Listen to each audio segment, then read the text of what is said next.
Hello, this video is for students who are taking Honors English 2 next year. I'm Ms. Powers. My pronouns are she, her.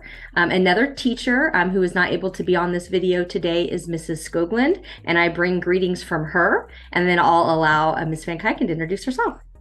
Hi, I'm Mrs. Van Kyken, she, her, and I am one of the Honors English teachers as well. All right, so the first thing that we want you all to know is on the summer assignment directions at the bottom of the first page are all of our emails. Mrs. Van Kyken, Mrs. Skoglund, and myself work together very closely. So even if you don't know who your teacher is, you are more than welcome to reach out to any one of us because we talk quite a bit. And if one of us answers a question in a certain way, the other ones of us are going to agree with that. So don't worry if you don't know who your teacher is. Feel free to reach out to any of us. And then we also have a help night on August 9th at 4 to 7 p.m. at the O&W Library. It's not required. You don't have to be there the whole time, but it is an opportunity for you to get some additional in-person assistance on your assignment. So with that being said, we're going to go ahead and get started. You'll notice on page 1 of the directions that you have the outline of the assignment kind of in the center there. We're asking you to do 2 things in your summer assignment. One is you're going to select one of the memoirs from the list that we have for you, and Miss Van Kyken will get into that on the next page next. And then you're going to read that memoir, and the thinking that we want you to do as you are reading that memoir is we're wanting you to really pay attention to the techniques or the moves that the authors make as they're telling their own story, because a memoir, of course, is the author telling their own story.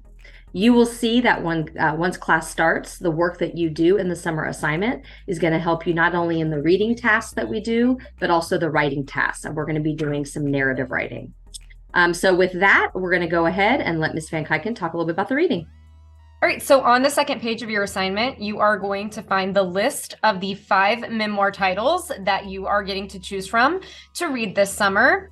And in the first little paragraph, you're going to see a link to this book tasting activity, because we'd love if you guys would spend a little bit of time actually exploring this link.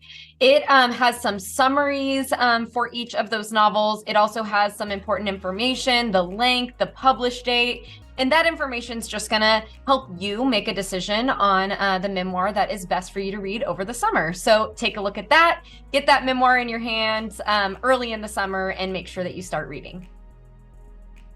All right. With that, we also wanted to give you some reading tips. We hope, of course, that you enjoy the book, the memoir rather, that you select, that you won't be able to stop reading it. But we also want to remind you some tips that while we do hope you enjoy it, we also are asking you to read this for an academic purpose.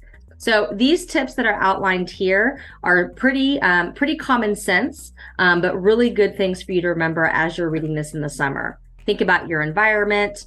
Think about slowing down in particular. If you're reading and you're realizing, wow, I don't understand what I just read, taking that opportunity to slow down and reread.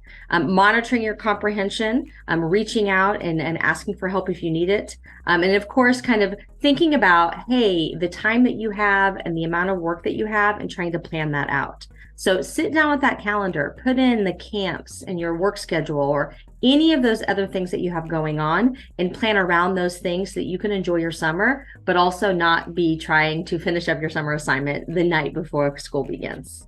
Okay. As we go on, we're going to go ahead and talk a little bit about the assignment directions, and I'll let Ms. Van Kyken take that over. So the first thing you guys are going to do for this assignment is read a very short excerpt that we're actually showing you currently on this page called What is a Memoir? Because it is going to outline some of the common writing moves that authors tend to use in memoirs. And that's what you're going to be looking for as you read your text as well. So it's important that you start on this page, you read through this excerpt, and you know what to look for. We also are going to provide you with an example of the assignment. So you see step 2 is making sure to look at that, and Ms. Powers will talk you through that here in a moment. And then you are going to start tracking the moves, and you'll see that we have linked you to a template to use. That template will be very wise for you to use because it will make sure that you don't accidentally leave anything out in your assignment. So you can make your own copy of this template very easily. It's just file, make a copy, and that is going to allow you to edit your own copy and fill it out as you read your memoir. You'll see that the things that you are tracking in this template are the things that are explained in that excerpt on the direction page. So that's why you start there and you read through that first. And you're going to want to make sure that you save this document somewhere that you're going to be able to bring to class with you when you get back, and you'll be ready to upload to turnitin.com as well. All right. Thank you, Miss Van Kuiken. She did a great job of kind of reminding you about making that file, making sure you've saved it. Don't worry, as she said, about submitting that assignment on turnitin.com until we get to class. We will walk you through that step when we get there.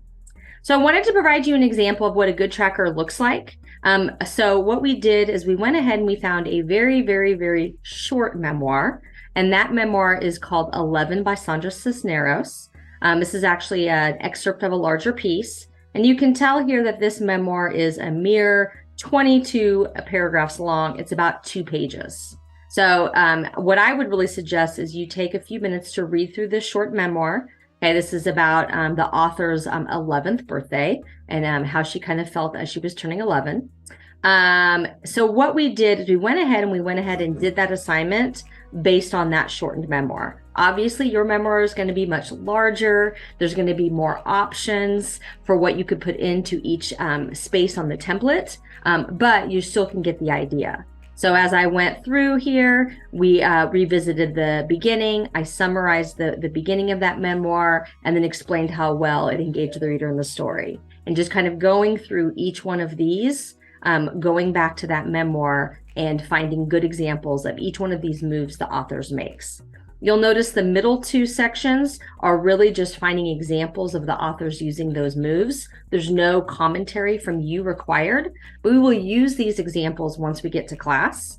The very first and last part of the template is about the beginning and the end of the memoir, and there is an element of that, rather, where you're giving your take or your opinion on it. So you'll notice here we ask, how well do you think the beginning engaged the reader in the story?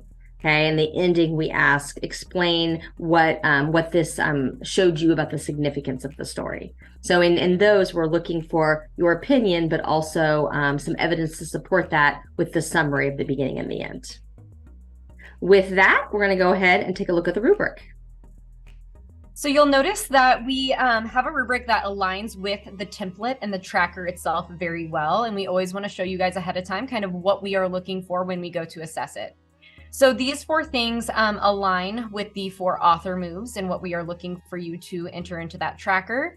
And then it leaves some space for us as the teachers to give you some feedback on areas of improvement, as well as the strengths that you had in your assignment when you submit it. So feel free to look at that and you'll see how well it aligns with the template. Excellent. So the rubric will provide us an opportunity to give you feedback, and most importantly, the summer assignment itself is going to be used to really start our first unit. So completing that assignment thoughtfully is going to help you really start off the school year on the right foot. The last item that we have in the packet for the summer assignment is some information about academic integrity. And of course, we want all of our students to complete their assignments with academic integrity, but sometimes we don't do a very good job of explaining what that means. So what we've done here is we've outlined what that actually means, and I'm going to go through each one of those bullets very quickly. The first one is that we're asking you to read one of those memoirs. So doing that assignment with academic integrity means that you're reading that memoir. You can absolutely listen to the memoir on an audiobook, although I would encourage you to follow along with a book as well. You can, if you are having some difficulties understanding that, you can absolutely use some resources like summaries or your fellow peers to help you understand what you're reading. But reading the summaries or talking to the peers without reading the book would not qualify as academic integrity, because we are asking you to engage in that reading. Okay. Number 2, most important thing with academic integrity is making sure that you're reaching out to an Honors English 2 teacher if you're feeling stuck.